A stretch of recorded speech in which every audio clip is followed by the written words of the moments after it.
Time is what 11:26 और ये पहली क्लिप है सुबह से। अगर आपने कल की एनालिसिस वीडियो देखी होगी तो आपको पता है कि मैंने बोला था कि आज एक रिवर्सल डे हो सकता है अगर हम प्रीवियस डे के लो होल्ड करते हैं तो वैसे ही हुआ। तो मुझे पता था ये रिवर्सल डे पे मेरा जो स्ट्रैटेजी है वो काम नहीं करेगी, क्योंकि मैं डायरेक्ट नॉन डायरेक्शनल सेलर हूँ और नॉन डायरेक्शनल के दिन ये डायरेक्शनल मूव मैं नहीं संभाल सकता। तो smartly did not take that trade. सुबह एक ट्राई जरूर करी थी क्योंकि वो मेरा काम है और मैं अपने सिस्टम से भाग नहीं सकता। बट वेरी अर्ली बहुत जल्दी 1-2 हज़ार पे स्टॉप लॉस लेके निकल गए। उसके बाद अब देखो, मेरे को पता है मेरा सिस्टम नहीं चलेगा, तो डेफिनेटली मेरी रिस्क एपेटाइट आधी से भी कम हो जाती है, क्योंकि फिर मैं उतना ही रिस्क लूंगा जितना डायरेक्शनल ट्रेंड में मैं लेना चाहता हूँ। तो कुछ नहीं कर रखा, सिर्फ पुट बेच रखी है। इसका स्टॉप लॉस 18 है और मैं एक्सपेक्ट कर रहा हूँ 4 पॉइंट और इससे 10 पे अराउंड इसको क्लोज कर दूंगा अगर ये ऐसी बुलिश रही तो। दूसरे अकाउंट में तो वो भी नहीं लिया, सिर्फ बैंक निफ्टी पे एक स्प्रेड बना के छोड़ रखी है। लेट जरूर हो गया स्प्रेड बनाने में, क्योंकि कहीं पे भी एक अच्छा रिस्क रिवॉर्ड रेशियो नहीं मिल रहा था। तो जब तक मेरे को रिस्क रिवॉर्ड रेशियो नहीं मिलता तब तक मैं ज़बरदस्ती का ट्रेड लेना प्रेफर भी नहीं करता, क्योंकि मैंने बहुत पैसे दिए हैं इसे ज़बरदस्ती की ट्रेडिंग कर करके। बट ये देख सकते हो आप कि आपको पता हो सकता है कि रिवर्सल आएगा, बट तो भी हो सकता है आप ना ले पाओ एंट्री। मार्केट मौका नहीं देती, और बैक टू बैक, ठीक है, बैक टू बैक 5 कैंडलों का मूव है, आप कहाँ एंट्री लेते?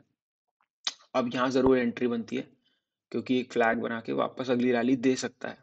100% गारंटीड नहीं है बट दे सकता है, राइट। तो हमारा ये ट्रेड चल रहा है, बाकी मैं आपको अपडेट करता हूँ जैसे। टाइम इज 11:57 और ये क्लोज कर दी मैंने 9 पे। Close this account with 9,000। और 9 पे क्यों बंद करी? इसमें देने को मुश्किल से शायद 2-3 पॉइंट और होंगे, और वो 2-3 पॉइंट के लिए ये पुल बैक करे, मैं ट्रेलिंग स्टॉप लॉस का वेट करूँ, कोई सेंस नहीं बनती। ठीक है, और एक चीज़ मैं क्लियर कर देता हूँ। जैसे कुछ महीनों पहले तक भी मेरा भी क्या व्यू रहता था कि मैं मेरा एनालिसिस अब बुलिश जाएगी, और बुलिश चली जाता दिन, और मैं फ्रस्ट्रेशन में बैठे रहता था कि यार मैंने मिस कर दिया, मेरा एनालिसिस था। बट आपको एक चीज़ रियलाइज़ करनी पड़ेगी, या तो आप ट्रेंड फॉलोअर बनो या आप नॉन डायरेक्शनल प्लेयर बनो। आप कहो कि मैं दोनों बनना चाहता हूँ, वो नहीं हो सकता, स्पेशली आपके अर्ली ईयर्स में। अर्ली ईयर्स क्या होते हैं, मतलब 5 साल अंडर। ठीक है, एक टाइम के इंसान को इतना एक्सपीरियंस हो जाता है कि वो दोनों को अलग अलग तरीके से मूव कर पाता है। बट मैं तो बहुत ज़्यादा फ्रस्ट्रेट हो जाता था पहले, और उस फ्रस्ट्रेशन में काफ़ी गलतियां करता था। तो अब जाके मैंने एक्सेप्ट कर लिया है कि भाई मैं नॉन डायरेक्शनल प्लेयर हूँ। जिस दिन मेरा दिन नहीं है उस दिन नहीं है, ये मेरे लिए गिफ्ट है। समझ रहे हो, मैंने रिस्क कितना था इस ट्रेड में? 2-3 हज़ार रुपये। 2-3 हज़ार रुपये कुछ भी नहीं है मेरे अकाउंट के लिए, और ये मेरे अकाउंट पे 0.5% है। तो मैं रिस्क इतना छोटा लेता हूँ, इतना छोटा। नॉन डायरेक्शनल ट्रेड वाले दिन, जिस दिन डायरेक्शन ट्रेड करनी होती है, जिस दिन मेरे को पता होता है, उस दिन इतना छोटा रिस्क लेता हूँ कि हो भी जाए लॉस तो मेरे को फर्क नहीं पड़ता। दो चीजों के लिए, एक, ट्रेडिंग के अंदर वो एच होती है ना, खुजली की ट्रेड करना है, वो हटाने के लिए। दूसरा, अपने व्यू पे टिके रहने के लिए। अपने व्यू की रिस्पेक्ट करना भी जरूरी है, तभी आप अपने एनालिसिस पे कॉन्फिडेंस भी लाओगे। तो वेरी सिंपल। वहीं आते हैं दूसरे अकाउंट में अगर हम, तो यहाँ ट्रेड ओपन है अभी, और ये बैंक निफ्टी में बुलिश स्प्रेड है। इसका रिस्क कितना था? 2,500 रुपये, 2-2,500 रुपये। ठीक है ना? तो छोटा छोटा रिस्क, छोटे छोटे रिस्क लो जब आपका सिस्टम नहीं है। आपका सिस्टम है, आप पूरा अग्रेसिव हो सकते हो। आपका सिस्टम नहीं है तो जबरदस्ती की ट्रेडिंग मत करो। एक स्टाइल ढूंढो और उस पर फिट हो जाओ। अब मैं आपको at the end of the day बताऊंगा कि मैं इसको एडजस्ट करूंगा या मैं क्या करता हूँ।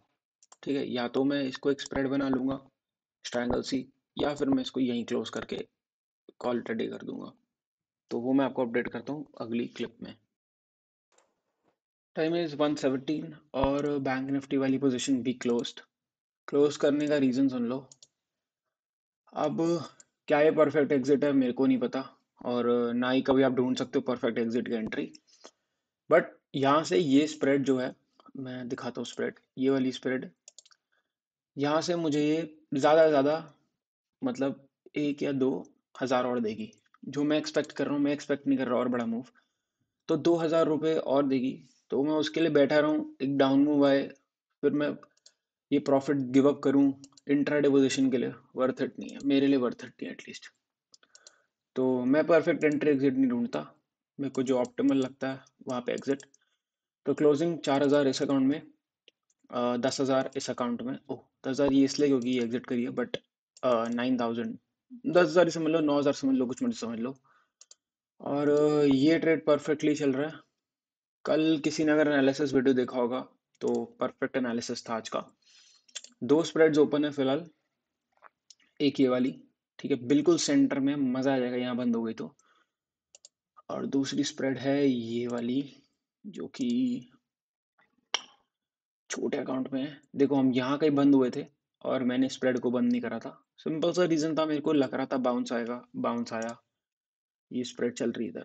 ठीक है, अब कुछ नहीं कर रहा मैं फिलहाल, वे डन फॉर द डे, कोई ट्रेड नहीं। ये सब मार्केट की तरफ से गिफ्ट है। ठीक है, मैंने जैसे आपको पहली क्लिप में ही बोला, एनालिसिस करने से कुछ नहीं होता, आपको अपना सिस्टम ही ट्रेड करना है। अगर आपको अपने सिस्टम का ट्रेड नहीं दिख रहा, मत लो। ट्रेडिंग नीचे बहुत छोटे साइज के साथ ट्रेड कर लिया करो। ठीक है, done for the day. Thank you for watching, और क्वाइट इजी डे।